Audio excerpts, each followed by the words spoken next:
This is Dr. John Rogers, and welcome to this week's episode of the Financial Independence Podcast. In last week's podcast, I talked about term insurance. In this week's podcast, I'm going to talk to you about whole life insurance. Without doubt, this is the one form of life insurance that you should never, ever buy.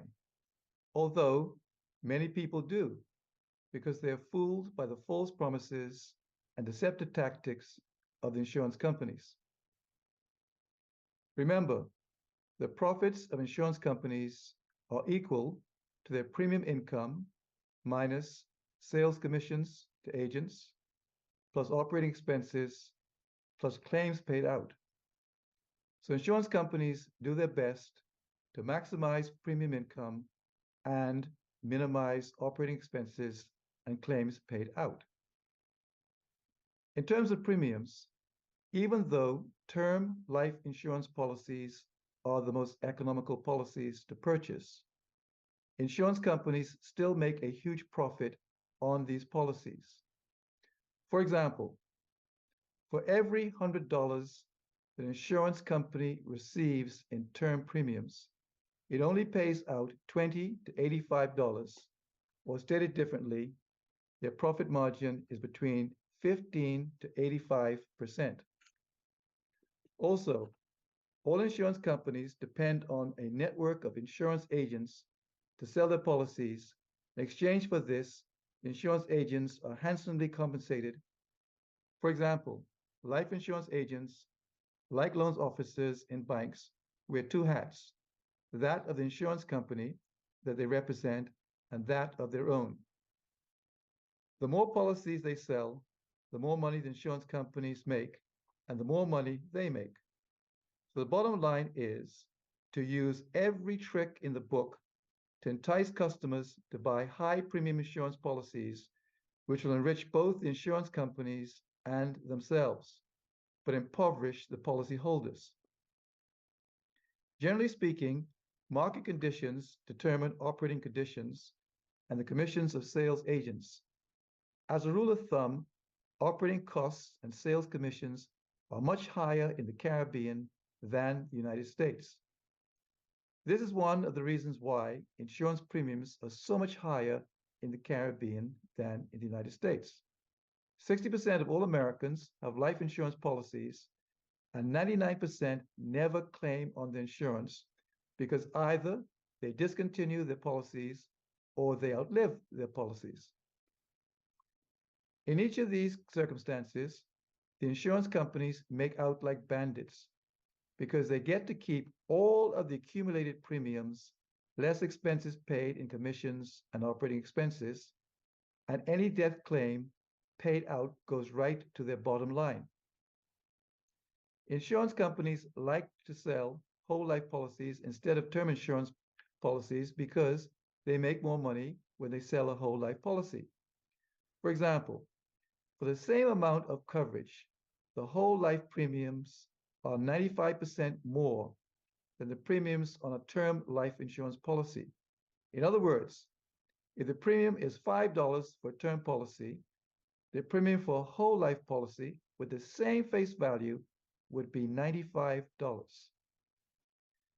So if your whole life premium payment is $100, then $5 would go towards your life insurance and $95 would go into a cash value account.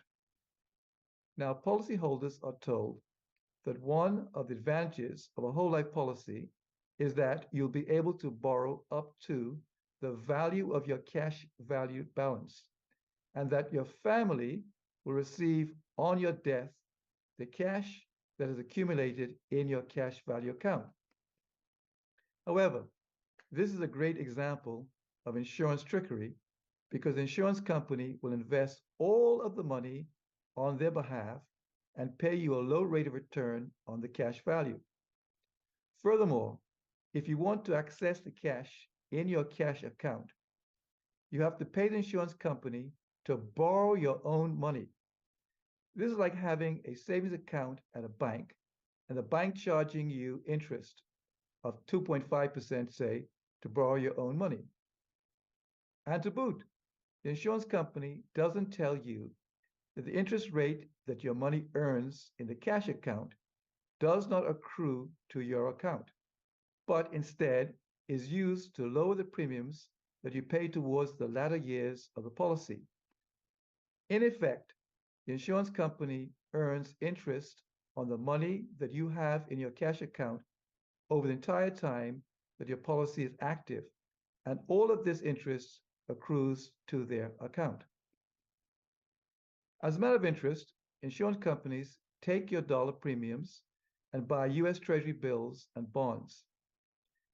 They then lend these treasuries out to other financial entities so that they earn interest on the treasuries and also from leasing out the treasuries. Furthermore, if you die before the policy expires, and if the cash value of the policy is more than the face value of the policy, then your family will only receive the face value and not the cash value, or the difference between the face value and the cash value. So, for example, let's say you have a $100,000 face value policy, and you've accumulated $130,000 in cash value. Your family will only receive the $100,000 face value. What this means is that over the life of the policy, you would have paid in thousands of dollars, which your family will never, ever see when you die. As well, if for any reason you want to cancel your policy, cancellation fees are so high that the return on your cash value is minimal. So the bottom line is, never, ever buy whole life insurance, but instead buy term life insurance if indeed you do need an insurance policy. So thanks for watching this video. And if you want to become financially independent, then please feel free to subscribe to this channel.